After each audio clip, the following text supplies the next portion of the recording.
yeah, so I'll just continue. We were starting to talk about like how the mental energy that is being expended because of Uranus and Uranus being in Gemini and how cerebral and how high that mental energy is and that we all feel physically exhausted from it. So I think your Yeah. point, Rhiannon, of like, oh yeah, of course. Yeah. It was just We're so surprising to exhausted. me. Like, why are we so Yeah, tired? Uranus is in Gemini. It's yeah, it's supposed to be like we're supposed to be flitting We're about and like supposed to be hyper yeah. and shit like that. Yeah, we're yeah, supposed to be hyper. Yeah. We're all like, oh my God, I'm so exhausted. Also, it's a yeah. shift too, I mean, it's a shift from like earth to air. So that's gotta, that Mm. takes like I think it's so subtle that we don't realize it sometimes, but I think that like that takes energy too to like what do you say? How do I say this? Like realign yourself with your new Mm, environment. Yeah. Mhm, Hmm. mhm. yeah. I mean, like Earth is so heavy, right? Like you think about, how does Earth become like air? It has to break down, dissolve, and like get into the tiniest of particle before it can actually be lifted, right? So there's a lot of breakdown between the signs or between the elements. Um, And yeah, it does. And I think we're still in that phase of like just feeling like we've had the weight of like this Taurian weight that just has to be further dissolved. But then at the same time, there's all of this headiness, right? So it's like your body is heavy and your brain is light and moving really fast. And it's just there's no kind of alignment to it. So now you just feel just physically exhausted. And it was making me think, Brandon, you were mentioning, just sitting at your desk and you need that sugar and just when you're mentally exhausted, you feel physically exhausted. And when you're physically exhausted, you feel mentally exhausted. And Hmm. that's Yeah. really that I think of that toss between the sixth and the 12th, right? So the 12th house, when there's all the shit, all the stuff that's coming in that you really don't know what to do with or you don't have time for, and you shove it into the 12th house and Yeah. eventually, that's in your mind, it starts to seep in, and just because that place gets clogged um, with a lot of noise. And so, Kawa, with your Uranus and, or sorry, Gemini in the 12th and Uranus being there, Mhm. in heightened amount of like mental activity. Yeah. And then it gets thrown over into the sixth and it just drains your body out. Right. Yeah. So it's tough. And then when you're physically drained in the sixth, then that is going to bring you into the 12th. So Mhm. it's interesting about that going back and forth. Yeah. And then I don't know about for you all, but I've had a lifelong thing where with, when you're physically exhausted and that's the source of the exhaustion, it starts in the physical body and you've truly tired out your muscles and you've tired your physical body, then sleep is usually pretty readily available.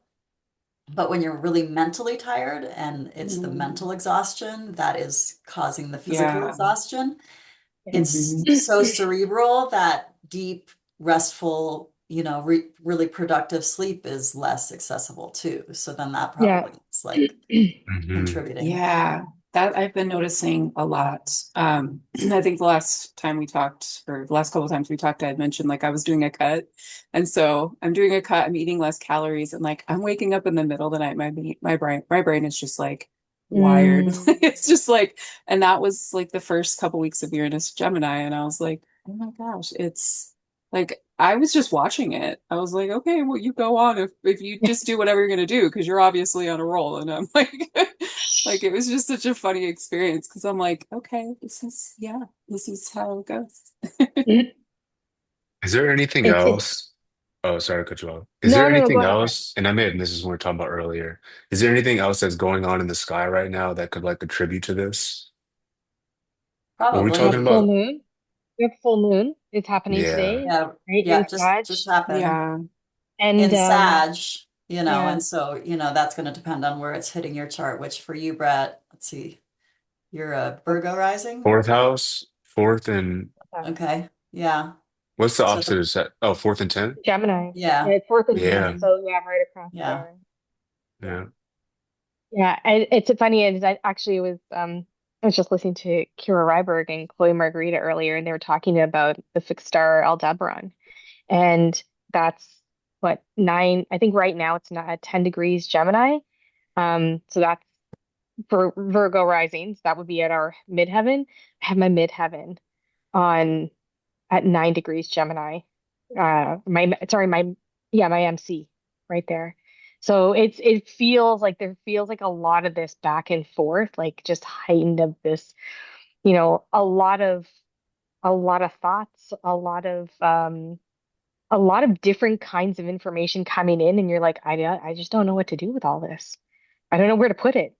Like, where do I sort it out? What do I decide to keep, and what do I decide to like let go for today and pick it up another day, right? Um, the other thing, Brett, we were talking about was last week that, I found particularly hard was the Mars Pluto square. And When what? Let yeah, me go back and what day it was that? was Monday from like maybe Monday last to Monday to Wednesday, you said? Wednesday. I think so, Yeah, yeah. Yeah. yeah. Yeah. Just Pluto square. So that would have been our across our ninth and sixth house. Oh yeah. So Yeah. if you, I don't know if you were feeling anything from your sixth house. I know I was feeling it was not good. So, but it's interesting, like knowing that again, knowing that having the perspective to say, okay, maybe this is feeling worse right now, and trying different things to help. The discomfort wasn't working. I thought, okay, well, maybe it's just a matter of waiting it out, and it did ease off. So, when Mars going through that ninth house squaring Pluto at 5 degrees Aquarius. Hmm. Um, yeah, that was pretty intense. But I've noticed that actually for myself, that's a pattern for me, and that's because I have my Mars and Pluto conjunct in Libra. So I think they come Mm. as a package deal. Yeah,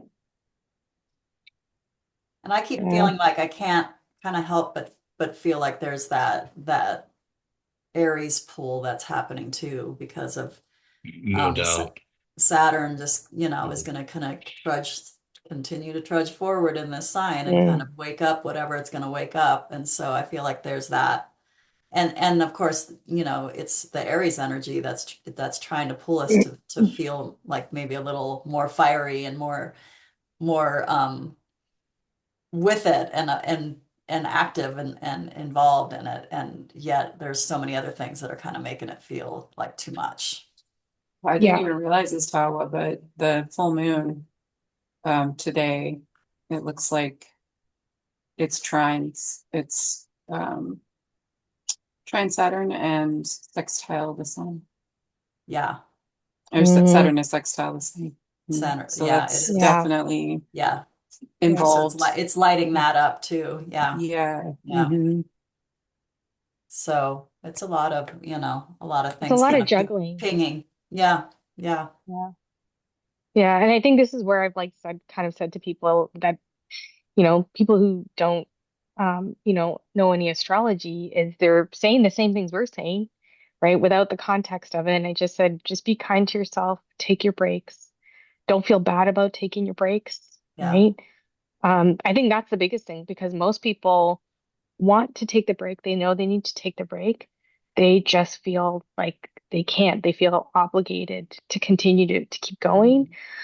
Yeah. And that's a tough one. You just have to kind of tell people like it's okay to take a few minutes to go for a walk quietly by yourself. Like you don't have to take the dog, you don't have to take the kids. You don't. I know that's a luxury. Yeah. That's a luxury to Mhm. say to some people. It feels like a luxury, but I think, with some of the things happening right now, I think it's trying to teach us that if we continue on with some of the patterns of always like of this self-sacrificing, especially of your body's energy when your body is telling you it needs some kind of rest or it needs some kind of quiet because Mhm. we're getting Mhm. audible noise and we're getting this invisible noise of frequencies and God knows what else we're getting in the air. You need to really honor like taking the time for your body. And not like because it's that whole concept of putting the mask on yourself before you put it on your kids, Right. right? So it's tricky. I think a lot of people are kind of this is like a perspective thing, which goes into well into what we're talking about today with Uranus and Gemini is I think we're going to start seeing some changes of perspective because we don't really have any choice. We're all going to Yeah. be so tired. And so we can't, like, it's funny, one of the things I'm thinking is, I know it sounds kind of weird, but I'm most grateful for Saturn being in Aries. I know that sounds like people are like, You say what you're are you? grateful? A little grateful for it. Yeah. Okay. Because um I feel with the speed of Uranus and Gemini, um, and so like even with Pluto and Aquarius, I feel like if Saturn wasn't in the sign of Aries, I could feel like when Mars was there, I could feel the fast moving, like go, go, go, go, go. It needed something to slow it down. The thing is that you can't pick and choose what it slows down, right? But it's just a slower pace. Because I feel like the heightened amount of like just the energy of I don't know what it is. It just feels like everything's really fast and it needs something to keep it hold back a little bit. Um, so I Yeah, think that's Saturn in Aries. I I feel like and even though it is Saturn and like it's about it's slower moving, it's like more resistant and like things like that of nature. I feel like Saturn and Aries is almost like throwing gasoline into the fire though. You know Mm, what I'm saying? Especially with Uranus. And not like trying to hmm. like blow things out of proportion, but like it's such a volatile combo. Yeah. It's funny because I feel the volatility and I also appreciate it. Like Yeah. it's like I'm just Yeah. like this is really difficult, but also thank you and I get it. Like, Necessary. but this is really hard.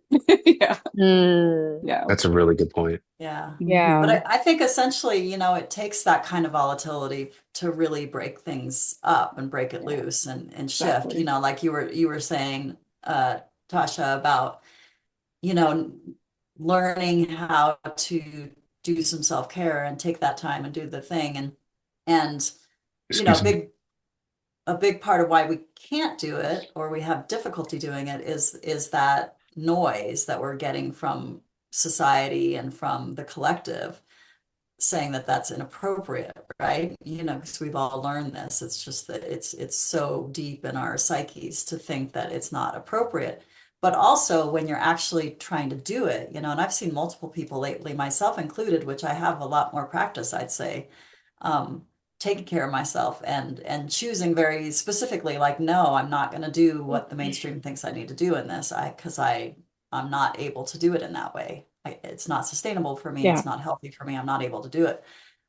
Even having like probably about a decade and a half now of practice with that, I still had the experience the other day of just my partner wanting to do something and me not really wanting to do it, and then doing the typical thing of like, oh yeah, it probably makes sense to go ahead and do it today so that and then I just instantly got anxious and grumpy, and we hadn't even done it yet, and my resentment about having done, pushed myself to do something that I didn't really want to Hmm. do was instant. And Yeah. then I was just like, wait a minute, I'm feeling this.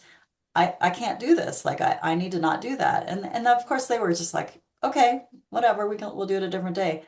Yeah. And then I had all this anxiety that I had to kind of wade through about having actually taken care of myself. It was really wild. It's just like, wow, Mm, I've been practicing this for this long, and I still have like this intense anxiety about having said, no, I just yeah. can't do that today, Yeah, you know? Wow. absolutely.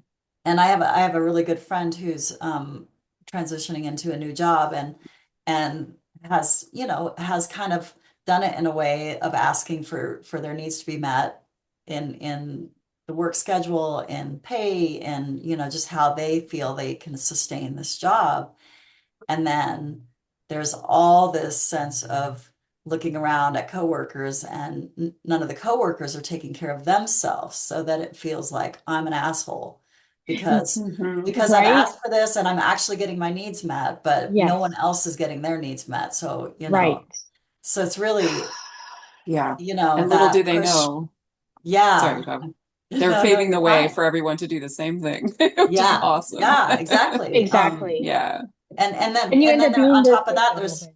go ahead, sorry, Tasha. No, no, no, sorry. Mhm. No, go I was just gonna say on top ahead. of that, then there's a feeling in that environment of not feeling apart as much because you're doing something Yeah, different. Like you're valuing something in a different way. And it's certainly a way that everybody should be trying to like move toward, but they're not. And so, yeah, there's still that, and they're not because there's too much fear and they don't believe that they can actually ask for what they need and not yeah, be a workaholic and still be accepted in their work or whatever, I mean, just all those things that we're as a society having to visit and look at and, ponder. yeah, And then yeah. Saturn and Aries pioneers. Yeah. Yeah. Right. Yeah. And such a good point, Tara. And like, the thing is too is we think about, you know, um, there is this need to keep up, obviously, with the technology. So people, especially with the AI boom, but um, so self-care feels even less in reach because there is this absolute need to keep feeling that they have to keep up with an entity of that does not have a body Right. that is It doesn't need only sleep. Yeah. doesn't need sleep, doesn't need food, doesn't need nutrition, doesn't need relationships, doesn't need love, doesn't need cerebral activity, like this kind of cerebral activity.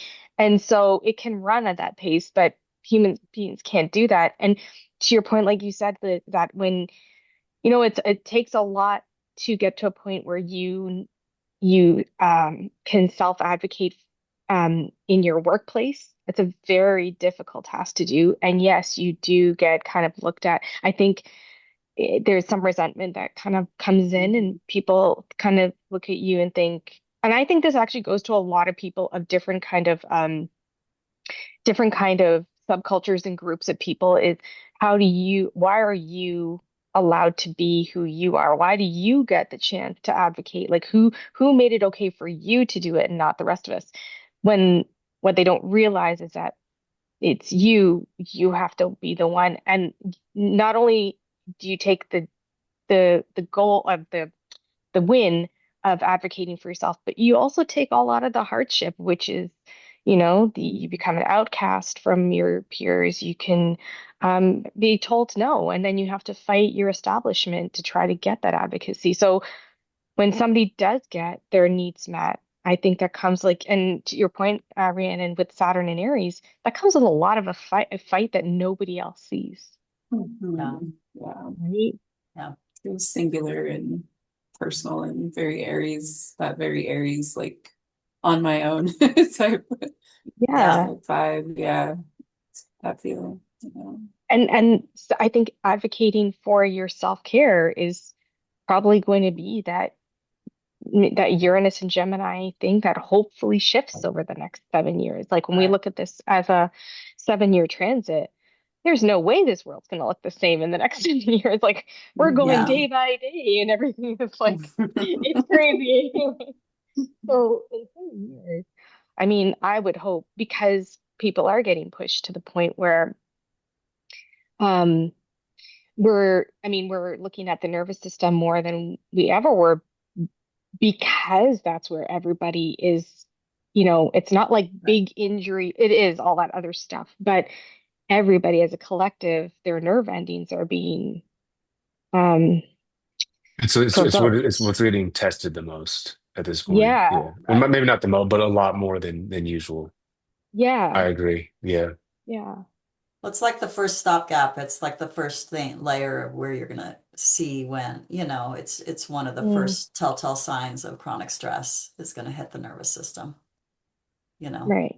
And then I think on top of that, I think that the generations, the younger which you all are in generations younger than me, but I think that the younger generations actually never probably had a chance to establish a a healthy nervous system where it knows how to kind of move in and out of fight or flight and rest and digest like fluidly and Mm, fluently Okay. because because the stimulus, because nervous system is so reactive and responsive to stimulus, right? And if you think about modern society, the amount of stimulus that newborns and toddlers and adults are getting hit with all the time, like they're really Hmm. truly, if I think about my childhood, I had expansive amounts of time in my childhood, and I grew up rurally also, so I'm sure that had something to do with it, but I had expansive amounts of time where there was, that the only stimulus was maybe, walking over a creek, jumping from stone to stone, or Hmm. walking a mile-long path to go to my friend's house from my house, and just like connecting with the earth and just the natural noises that are happening, which are pretty minimal, I mean, they're also abundant, also, yet it's Right. not the same sort of input, Hmm. right? It's just this very gentle, quiet input that is natural and normal, and the nervous system is able to go like, oh, this is all just safe and sound. But I Hmm. think, I think currently nervous systems, so, so not only are people like myself who actually, my nervous system maybe has a sense of what quiet is like in my nervous system. Mm. I'm still get really dysregulated because it's just too much. So then Mhm. you go into other generations that have never even found regulation and found Hmm. center, and they're getting dysregulated all the time and bombarded with it all the time. And it's just, I think it's really challenging. It's a, Hmm. And then silence becomes an enemy.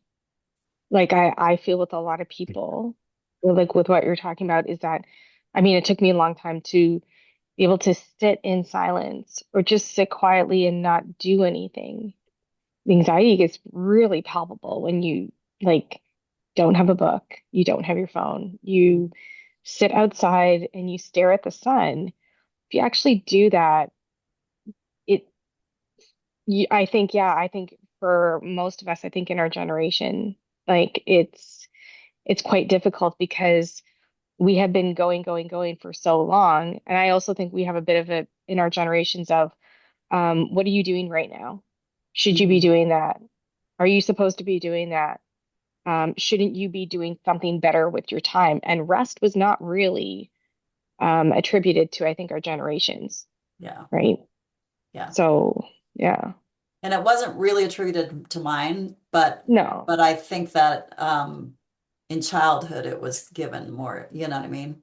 Like I Yeah. don't know about all of you, but when I was raising my kids who are, around, Brett and Younger's age, we really specifically were like, you're only allowed to do one extracurricular activity at a time because Mm. it's just too much. It's just too much to Mhm. be going all the time and to not have any ability. And sometimes they were a little bit like, well, everybody else is, but then for the most part, I think that they appreciated that they didn't have quite as intense of a schedule, to keep up with as a child. And they even got smart about it during vacations of being like, can we not do a big vacation? Can we just do a home vacation? Because we're Yeah. Mm. tired and we need to rest. And we Mm. get this time off from school and we're just going and wearing ourselves out doing something else. So, but I think yeah, it's tricky. It's interesting. Yeah. Yeah, I know for me at least, I was very active in terms of like my parents are really cool about just like will support like whatever you want to do if it's positive, Mhm. obviously. So I was outside all the time. Mhm. Um, and I think one thing, and I love video games, I still play them, and like I probably should have done more homework, but I would like finish I'd finish being outside, when it's dark outside and I play video games. So um that's probably why I have so many issues now, but I play. Um, but no, I think it's in this age of like overstimulation, like you have to be outside for a certain amount of time. Yeah. If you're not outside, just like exploring, being in sunlight, like Yeah. doing things that humans should be naturally doing, or whatever, it's gonna get very, very chaotic mentally. And then it's gonna wear down on you physically, in my Mhm. opinion. Hmm. Yeah. I think that's like the one thing that I notice a lot, like just driving around is like and we may have talked about this before, but there's just not as many like kids like just outside like playing and stuff. And maybe Yeah. because things aren't like um some things may not be safe or the perception of whatever it may be, I don't know. But it's yeah. They're all on That their that's like one of the screens. most concerning things to me. Well, you said the screens, yeah. I feel like they're all on their screens. It was different for me too. Yeah, Yeah, yeah. Yeah. yeah. So, Yeah. sorry, And a didn't mean to big part of interrupt you, that, Brad. I'm sorry. Oh no, you're good. Yeah.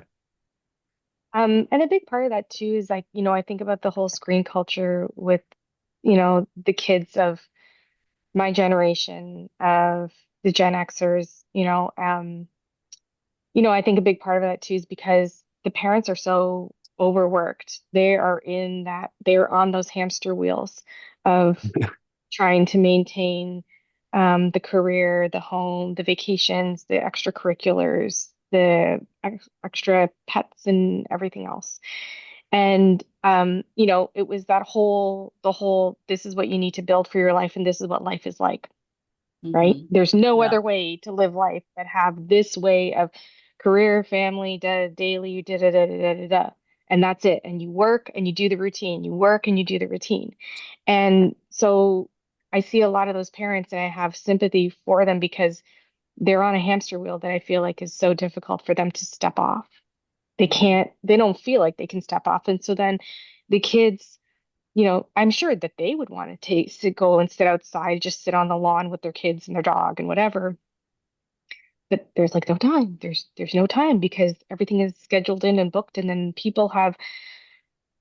I'm gonna try to not swear here, but like fucking Zoom calls. Everybody in a fucking meeting all the fucking time, and I hear this from everybody that I know that is working whatever kind of job is, oh, I have 5 meetings today. Well, when do you get your other work done? I don't know because I have all these meetings scheduled. It's a meeting upon a meeting upon a meeting upon a meeting. And so then they still have to do their work, the regular work. And so what happens with the kids in the screens is that it's the way to it's one way to keep them engaged. I'm sure parents try to give them more educational things to do with the screens, but it's tricky when parents are on a hamster wheel of their work life career kind of thing. um it's like you said, Tawa, it's different from your generation where your parents weren't working those hours and we weren't connected by digital technology. Like when you left your job at 5:30, you left your job on site and Yeah. it was right. And Yeah. it might have still been in your head. I definitely know that every parent, my parents as well, like they left their jobs and they still thought about it. They came home and they took, talked about it, but it didn't follow you. You didn't have to answer emails. You didn't have to respond to text messages and things like that. So your personal Yeah. time was your personal time. Yeah. And that's the amazing thing is to hear us say you didn't have to, you know what I mean? Because Yeah. now we believe that we have to just because it's possible.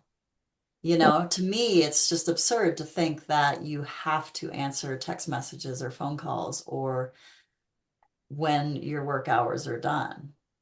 But it is that thing that happened with the technology of, you know, now that we're able to get in touch with you 24/7, then you're expected to actually be available 24/7. And that Right. to me is just completely Yeah. absurd.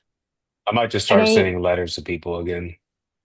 Yeah. yes, I love They'll it. text me Yeah, also, they'll get yes, a exactly. letter like 2 weeks later, like yes. Yeah. I love nah. it. How nice Here's would my it be to response. get a letter Yeah, and not a yeah, bill, yeah. Yeah. right?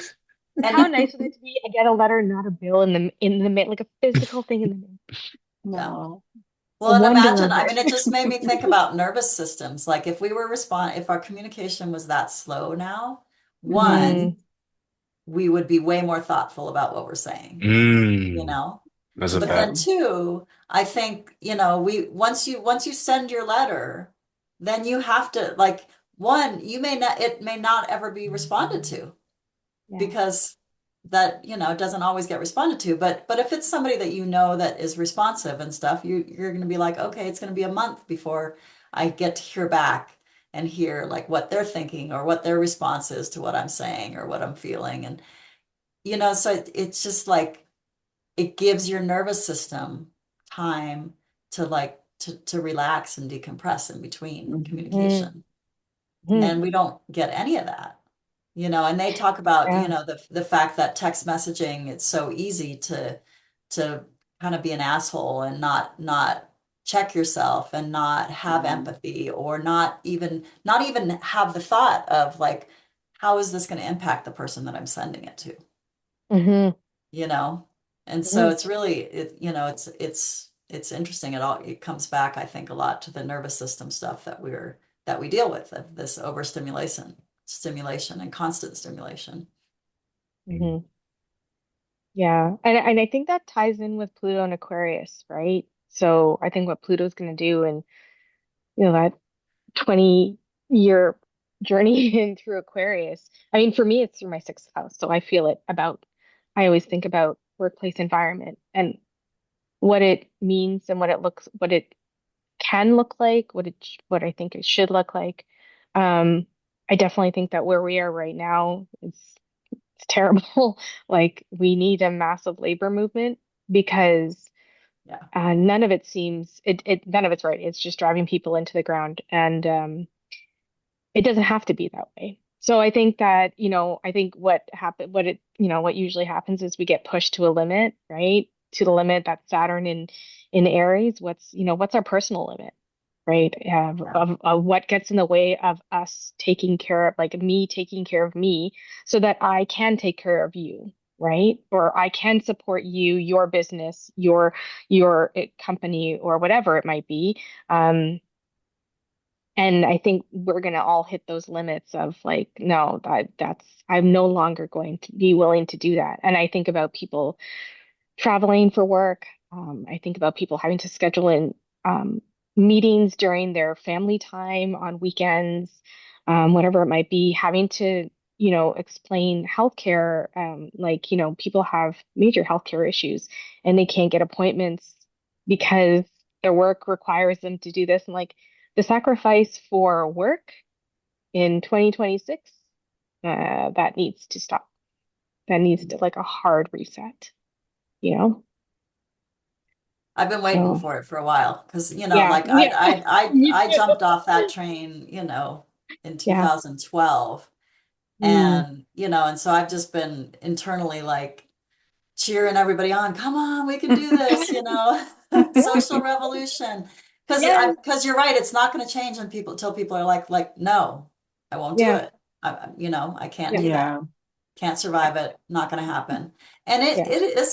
I think it is gonna happen because there are more and more Yeah. people that, I mean, just yesterday, my son, just started working full time again, and he's just like, this is ridiculous, and I was Mhm. like, are you, because I remember kind of you'd get acclimated. The first couple months would kick your ass, and then you'd be like, okay, Yeah. like I Mhm. figured out that pace, and I can, and he's just like, no, I'm just in a deficit, you Mm. know, and he's just like, I Yeah. think I'm gonna have to go part-time, and I'm like, I said, I think Get a bit. part-time is the way to do it, like I just don't think Yeah. full-time work is particularly sustainable. I mean, there are some of us who are powerhouses and can just for some reason can manage it. You have that much physical energy. And it's probably the people who are also somewhat able to disconnect from their jobs when they're not there, so that you Mhm. really like feel gone from it. Hmm. Um, but anyway, yeah, so I'm voting for that one. I'm hoping that we can actually make that happen because I don't think it works. It hasn't worked Mm-mm. for quite a while. I mean, when I was still in the classroom, I would look around. My last year in the classroom, I would look around at new teachers. Um, and because, and I was like, why are they struggling so much more than I am? And I was struggling, and, Mm. and my struggle was kind of like I had this thought that if I ever got to the point where I couldn't create a really good learning environment for my students, then it was time for me to not be teaching. Yeah. And so essentially what that ended up being was that I couldn't buffer like the bureaucratic kind of bullshit part of educational system enough to still give them just a really good, authentic classroom experience. Yeah. And I hit that point where I couldn't do it anymore. Like the toll on me was too much that um, I Yeah. couldn't buffer it and arrive as a really capable, creative, present teacher. Um, but I looked around at, but it took me 20 years to hit that point. And I was like, why, why did I survive it so much longer than, because I had really amazing, capable people that I watched go into education and get spit out within a year or two. Mm, And I was like, why, why are they getting spit out so quickly? But a lot of it had to do with the fact that I had built all these systems, like when it was slightly more functional. I mm, had built all these yeah. ways that I could, efficiency sort of things that I could do in a Hmm. classroom that made it so that I wasn't having to work 80 hours a week to just be Right. prepared for walking into the classroom. Right. Um, so, I just think that we're at a place now that people don't even, those of us who kind of were able to do it for a while because it was semi-functional when we stepped into the system are no longer able to do it. And those people who came into the system already so corrupt and dysfunctional are Yeah. completely unable to do it. Yeah. And the system itself is really turning on itself because it's making, from what I hear within education too, is it's just making it so unnecessarily harder to be an educator in the classroom because of the amount of changes that are happening just very quickly, the technological things that they're expecting to do. Um, and, we are talking about when we look at, a class of 32 children, you know, the old system regard those just as those children as numbers, and they're not numbers. Those are 32 individual little souls that have a lot of stuff that they bring to the classroom. And, a teacher is one soul to try to carry all of it. And we're not prepared for, Yeah. human adults are not prepared to take on um, the changing minds and the neurodiverse minds and the emotional impact that comes in or emotional effect that comes in with these kids. And so there's a lot of stuff that weighs on teachers that never get accounted for because it's a system. It's just a Right. system of numbers, and they treat it like, and it's a financial system too, right? And so that's how it gets treated. And so the humanity part of it has been, I think, stripped dramatically from education. And it could be argued, as I've heard different things about why education was created in the first place.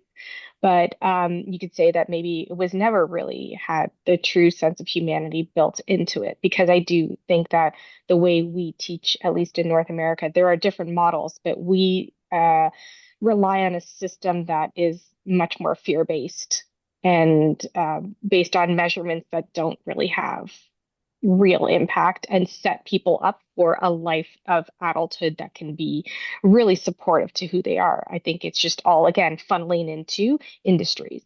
Let's get all these kids and make sure that they're good workers, right? Yeah. Doesn't matter if their soul aligns with it or not. They just have to do the math. They have to do the English. They have to do the whatever. So anyway, that's a whole other rant. Yeah. We won't get off. It did make me wonder though that, with Uranus and Gemini now and it being so cerebral and so analytical, that I want it makes me wonder that, whereas maybe on one side we've been talking about the fact that our nervous systems are a little bit overactive and uncomfortable with all the stimuli.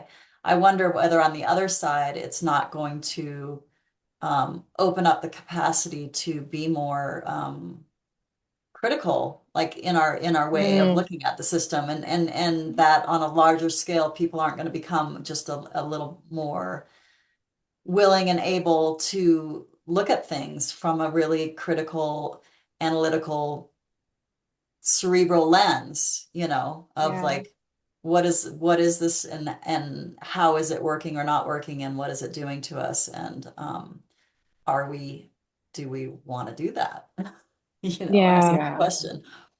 That's a great point. yeah. I could see, and I'm not a teacher, I haven't been a teacher, but like I could see also with Uranus and Gemini of just like and this may be what you're speaking about, Tawa, is like providing more flexibility within learning. You know what I'm saying? And so like awakening potential, so to say, to like some kids and kind of like getting outside of that structure that's going on right now.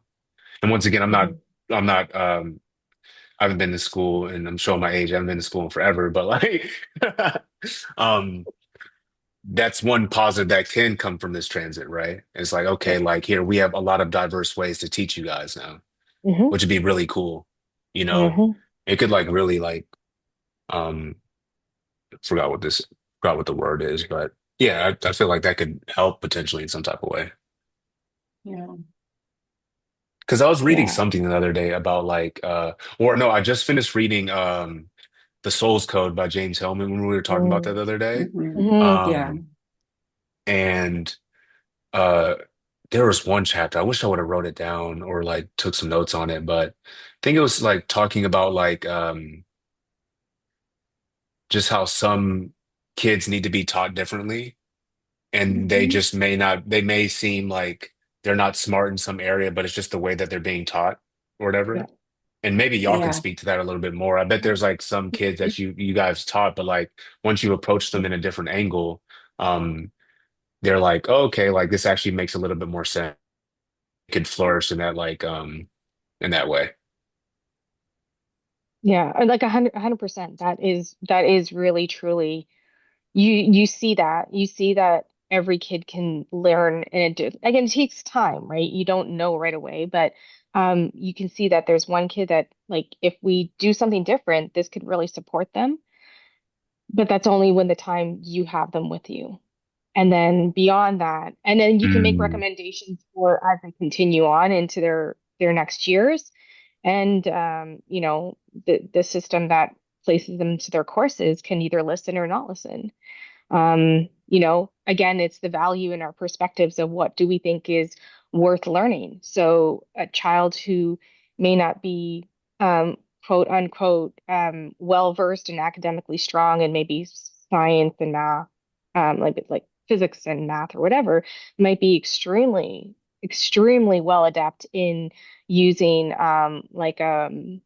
CNC machine or like a media arts like Photoshop or something like that. yeah, yeah. And but because of the value that is not placed in the area of the arts, or they don't people don't know what those programs are used for.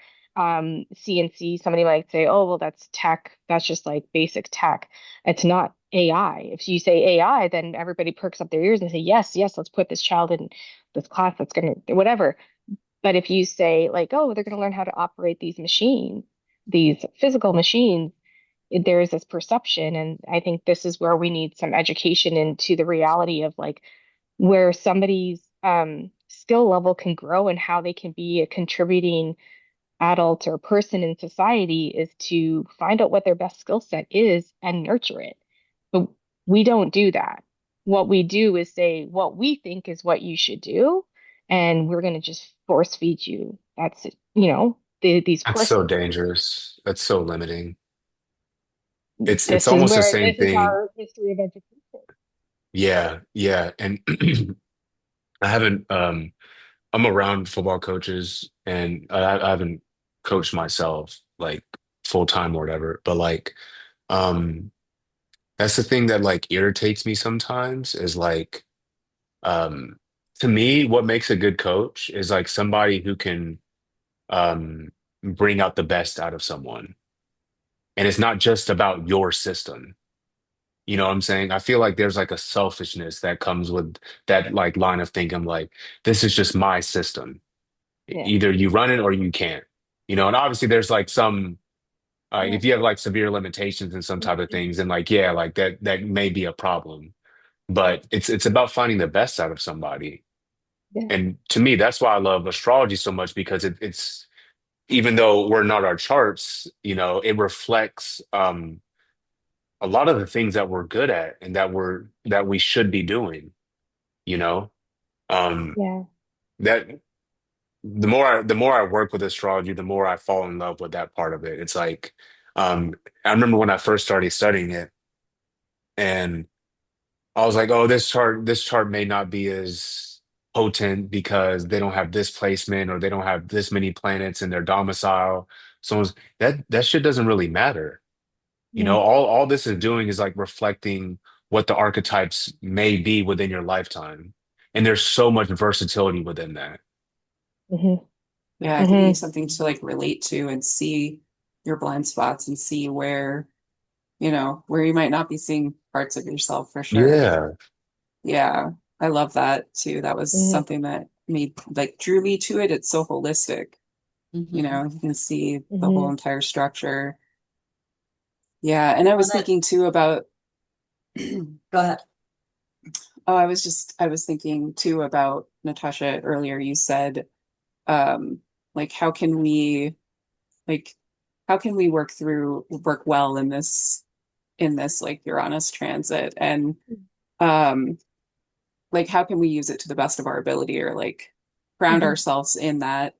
And for me, like I've been noticing like I I'm like I want to look at our fifth house. It's like when we do this because um just looking at for me, like it's for mine is in Cancer, and I know Jupiter's there right now, so it's kind of like has a spotlight on that. Mhm. Um, like for me, just being creative. Like I just got into like some art projects, and like you feel like you have 1,000 things to do, and your mind's going like berserk for a minute. Like I just sit down and I'm like, I'm just gonna felt. Like I'm just gonna yeah, do this right now and make a little mushroom.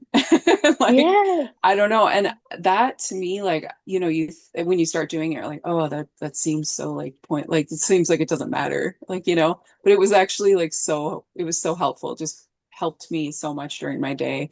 And I was thinking about that. I'm like, we should all look at our fifth houses and see like you were even saying, Natasha, like for you and mm, Brett, you have Capricorn in the fifth, Capricorn. like Yeah. rest, like, like it's a Saturn little thing, like it's pausing and like yeah, something like that. And Tawa, I think you Scorpio. have it in Scorpio. Yeah. Mhm. Yeah. I'm like trying to think of what that would look like for you, but a something Well, deep it marginal, thinker. it Mars. is Yeah. no, and it's really Yeah. interesting because as you were saying that, I was just like, for me right now, and oftentimes, I mean, I am 100% in agreement about creativity, that I just think the whole point of creativity is just to let your energy flow. Hmm. Mm, It has nothing to do like with what you create. It has nothing to do with trying, I mean, and I just learned that really tangibly when I was going through a big, career change and life change, and I was really drawn to being creative. But then I would try to, like, I'd let myself do it a little bit, and then I would try to like see how it might apply to a future career, or I would just try to monetize it or make it practical, Yeah. or like put it into some pigeonhole that it didn't need to be in. And Hmm. so and then the creative juices would completely just be zapped and Yeah. mm, disappear. And Yeah. so, I really learned that no, creativity is about just getting the movement going. Like creativity is Yeah. just about letting it flow. And then if what's trying to flow is actually a creative project, then that will happen. There doesn't have to be any like I'm putting this creative energy. So it's really just to open it up for you. Um, mhm, Yeah.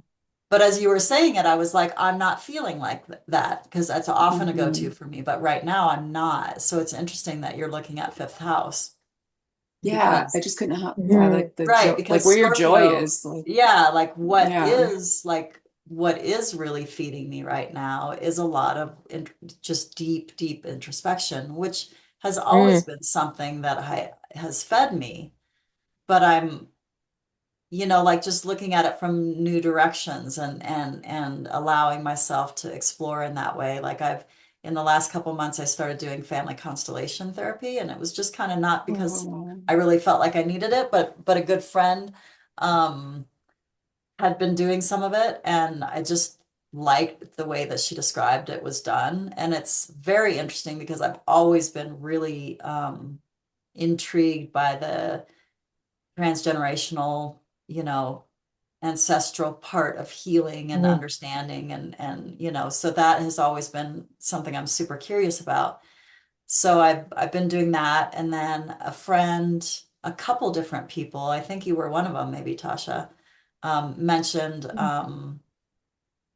no, I'm not going to remember what it's The called. human design? Human The human design. design.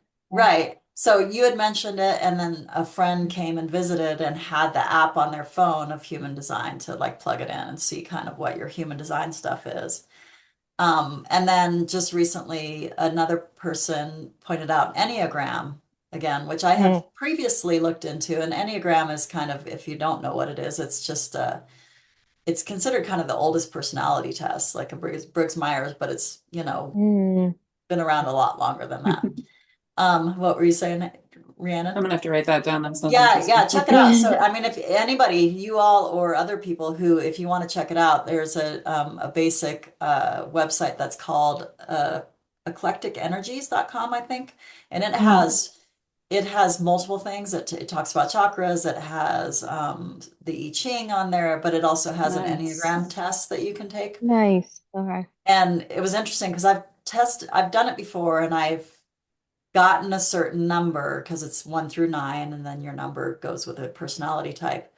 And I've done it before and felt like I mistyped a little bit. I was like, yeah, that's me, but not that's me. That's how I've been trained to be. I could tell, like I could Mm, verify, and this was probably 10 years ago, that I was like, I can tell that this is just how I was trained to be in my life.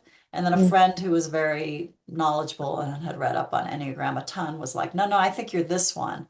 And I can see now like why that would make sense to that friend at that time, mhm, because I was like, oh yeah, I was definitely that mm, part of my personality was what I was leaning on the most. But now I've redone it. I've taken it again and mm, I've gotten something totally different. And That's cool. I'm like, oh, I mean, when I first read it, because the description kind of leans a little heavily on the negative traits of it, but but I could really like I was just like, oh, like now that I don't have so many filters when I'm asking the questions, now that I'm kind of more like, oh, this is really me, like this is really how I would respond in this situation. I feel like it is the accurate, like I finally got and labeled as the accurate, and it's one, and it's the reformer. mm, And so, as you can, mm, by the name of it, it's the reformer. It is. It's the perfectionist who, basically thinks that the world is not really good enough and is always trying to mm, reform it and better it and improve its systems. And that is kind of how I have engaged with the world for the most part. And I was like, oh yeah, that makes a lot of sense.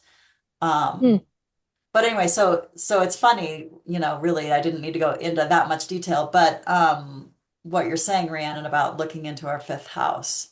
So I wonder if Yeah. for all of us, because fifth house is kind of our joy and our creativity and what's gonna fill up our cup a little bit. Yeah, And and especially with the Mhm, benefics, both benefics being there right now, that are like fifth house max it. Like yeah, max that. Yeah. yeah, Yeah. mm, You Mhm. almost think about like the creativity is like a way how you can express your soul. Mhm. yeah, yeah. Mhm. And it's interesting, and I don't know how much this will resonate to any of you or, whoever else is watching this, but I heard Lee Harris, he's Lee mm. Harris at energy.com. And Mhm.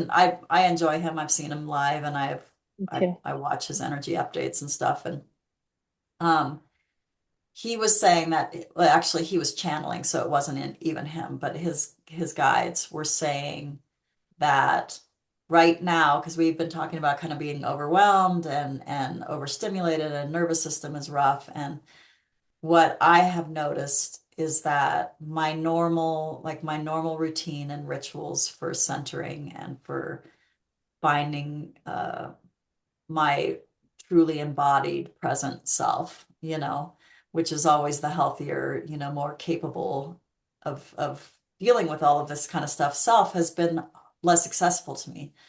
Mm, Like I've had a harder time, like all the things I do to find that haven't been working as well. And what his guides recently channeled was that because the earth is like in so much turmoil right now, because and we've talked about this, it's kind of interesting because today we're like, is this mine or is this the collective? And so we've been talking mm, about this collective energy, right? And so mhm, but they were saying that because the earth herself is in such turmoil right now that to really find our center and to feel connected and to the whole and to feel embodied and safe and able to, kind of participate, we need to connect out to the cosmos, like to the whole cosmos, Oh, not just Earth, because those, the frequencies that are maybe not so dissonant or that are working properly, that are out there in the cosmos, are gonna yeah. we're gonna benefit from that. So, which I thought was lovely because it just, connects with the astrology that we all love. And it connects for me with the idea that I mean, in my meditations I almost always include, like, my wording is just, thank you, Sacred Mother Earth and Divine Cosmos. So I'm always thinking Mm, about all the planets, the ones we know of, and the ones beyond that we don't know of, and the galaxies that we're not aware of, and whatever. And I've been doing that in my meditations. I've been doing like root chakra, doing really deep rooting into Mother Earth. And then I've been like letting the web, and I've just kind of been imagining it as a web, kind of shoot out mm, and connect to the rest of the cosmos. Um, and it feels like it has changed things. It feels like it's mm, given me a little bit more access to my own center and to feeling really truly like I'm safe and I can trust in the abundance and divine intelligence of the universe, like mm. it's definitely helping me. So I don't know if that, is Yeah. something that might be helpful to other people. Yeah, that's awesome. Yeah, that it's really fascinating that he said that. And I think, um, I mean, it, I don't want to jump to this, but I was thinking about how, like, recently they've been talking lots of stuff about like disclosure and things like that, right? Like all these files and things and memes coming out. And I think that, I listened to Lee Harris as well, and I've always found his um insights and wisdom to be really supportive and very telling.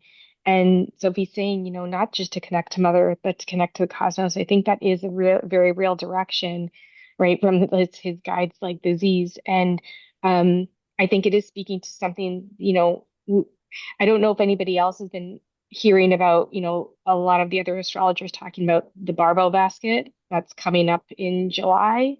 And so that is the planetary alignments of Jupiter, Pluto, oh my goodness, I'm going to get this wrong. Jupiter, Pluto, and Uranus. And I guess maybe am I thinking Neptune at all at 4 degrees of their Oh, wow. signs to create the I haven't heard basket? it called that barbell. That's cool. Yeah.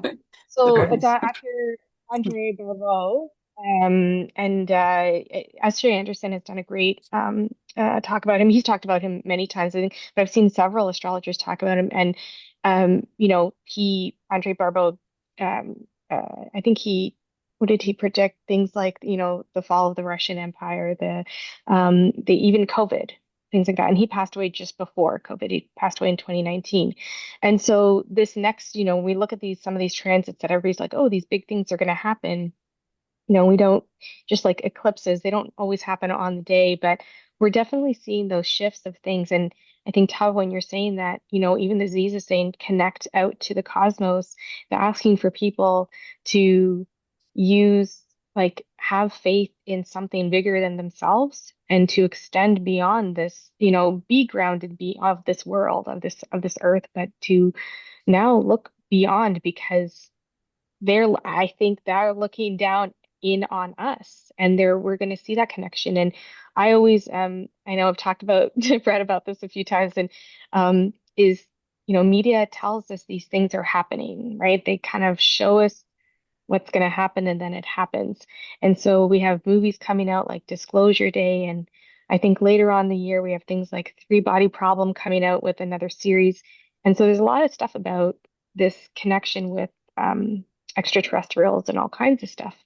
And I think this is interesting that, it's like preparing our energies to look beyond the heavens and to actually believe, yeah, we can make contact with something else out there beyond us. And I think that's going to be really interesting. And who knows with the the basket, this transit, what comes out around this time. I'm sure there will be lots of information that there's coincides with all kinds of other things. But I do think that we in 2026 we're on the verge of making those other connections beyond, right? And some of the things that I wanted, to mention about today is like with Uranus and Gemini is that we're looking at communication across fields that feel very invisible, right? We don't, and it does require belief.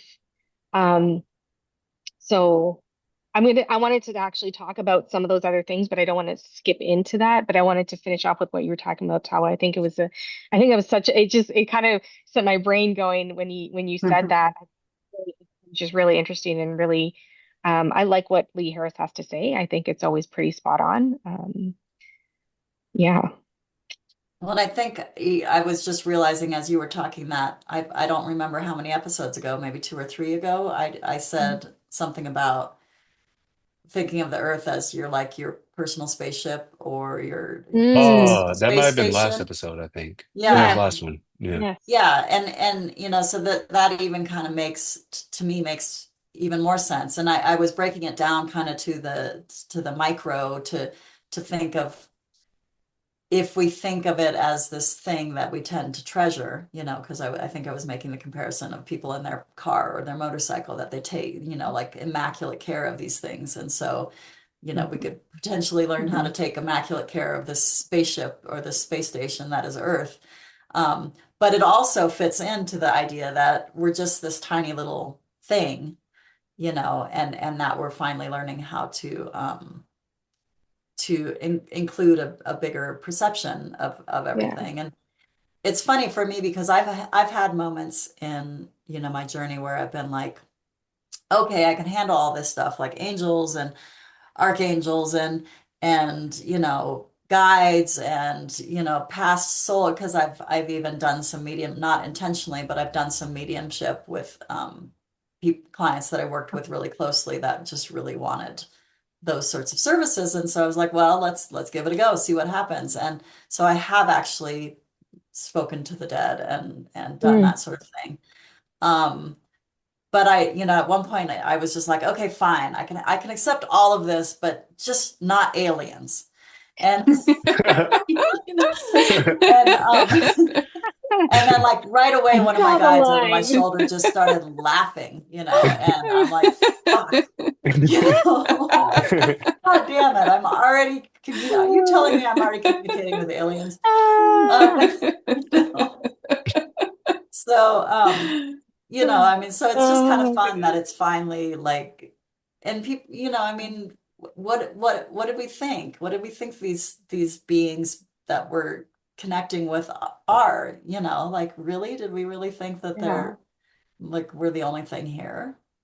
Anyway, And right, and It we don't can't know be. if no, we can't be. We can't. Absolutely It not. seems so arrogant to even think that we are, right, right? right. Yeah. Especially when you look Low at low key how though. what? No, Yeah. sorry, cause Look. low key though. Like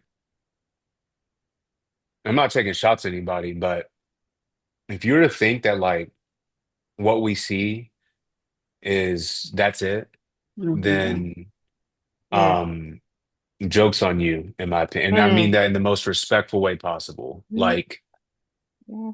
we're not even programmed to be able to see, what else is really going on not really going, but what else is going on out there.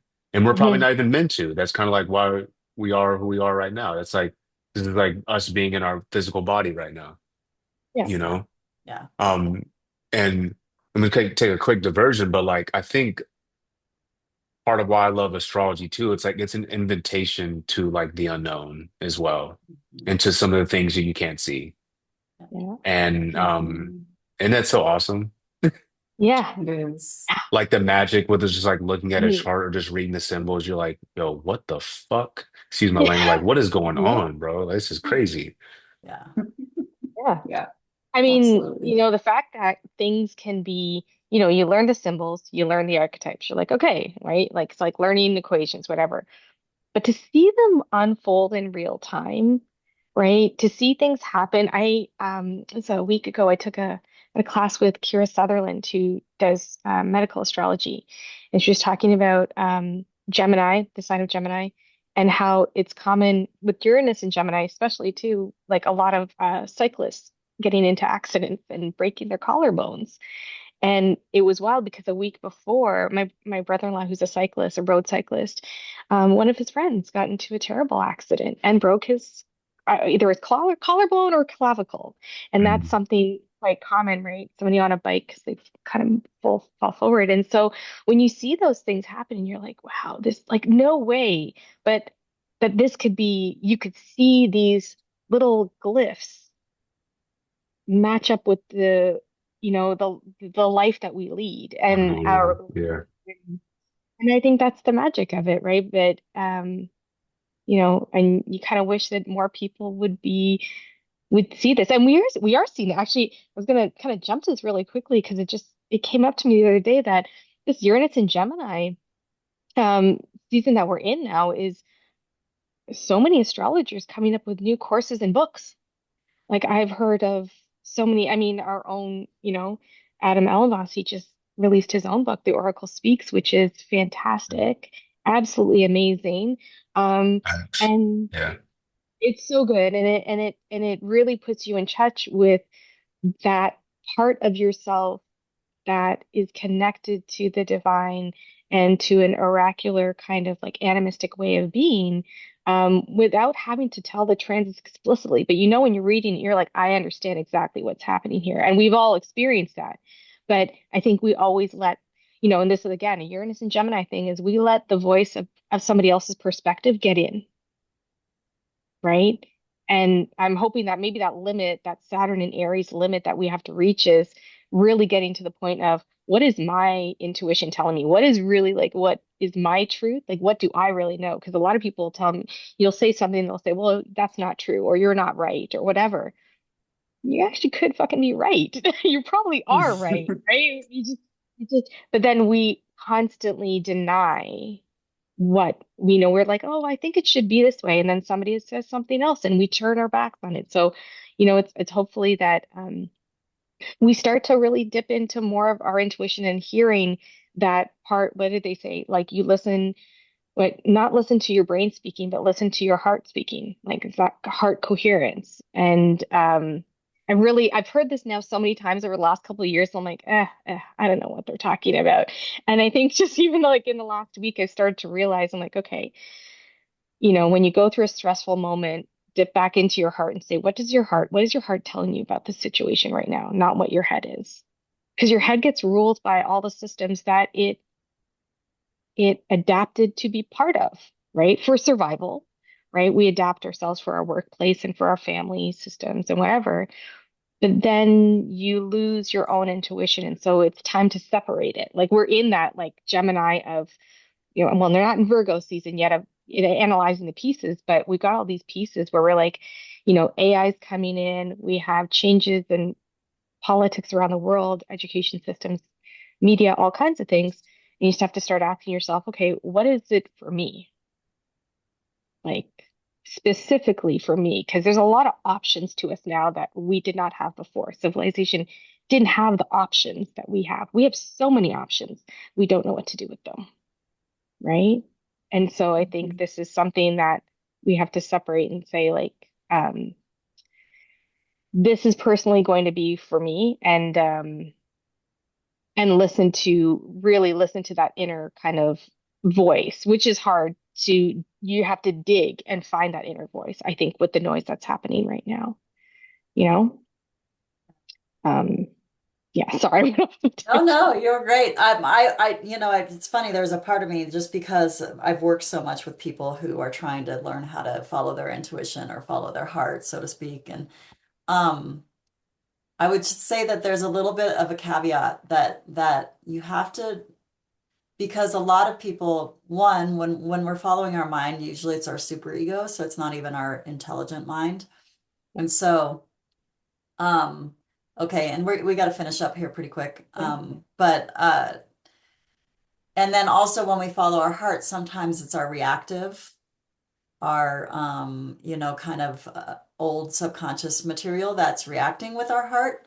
And so I always say that you just have to make sure that your heart is like fully aligned with your soul, Mm. and Mm, your and mm, that both your heart and your soul are super rooted, grounded in your center before you like follow your heart, because people's hmm. hearts will tell them all sorts of bullshit too, I guess is what I'm True. saying. And it's like the Yeah. Yeah. different it's just a different side of the bullshit, like we Yeah. have the super ego intellectual bullshit, and then Mm, and then we have the heart that just wants what the heart wants sort of bullshit that isn't hmm. really grounded in what is good and healthy for us, I guess I would Yeah. just say. Yeah.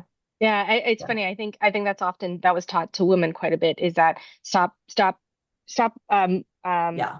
reacting from your heart and start reacting from your head. And now we have all the women that are reacting from their heads and not from their hearts. Right. Yeah. So it's just a matter Yeah. of a balance. Yeah. And I think it's really, and maybe it's better to just like layer it that it's like a heart-driven soul response versus a Yeah. head-driven soul response. You know what I mean? Because I think it's really Right. important to have the soul be a part of it, because Yeah. that's the part of us that really Yeah. knows. But yes, Yeah.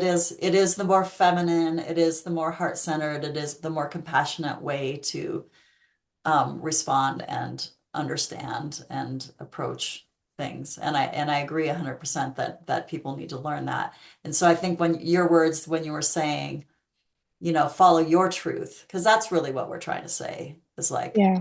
follow your truth. However it is you access your truth, it's just that tiny little caution of like, the heart can be pretty out of whack sometimes. Yeah. If if Yeah. we're not careful, just like Yeah. the mind can be out of whack. So Yeah. yeah. Absolutely. So anyway, Yeah. awesome. Mhm. Mhm. Well, do we have anything else we need to say before we call it a day?